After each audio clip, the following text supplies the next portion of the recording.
আমি এখন মহামান্য রাষ্ট্রপতি জনাব মোহাম্মদ শাহাবুদ্দিনকে তার মূল্যবান ভাষণ প্রদানের জন্য অনুরোধ জানাচ্ছি।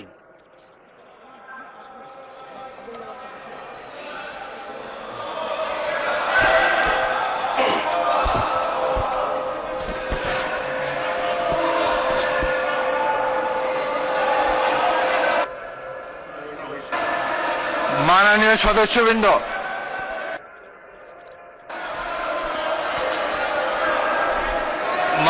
সদস্যবৃন্দ,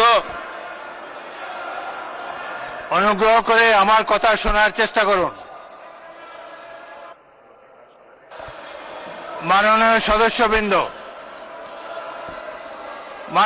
সদস্যবৃন্দ, আমরা মহান জাতীয় সংসদে কার্যপ্রণালী বিধি, সংবিধান এবং রেওয়াজসমূহ অনুসরণ করতে চাই।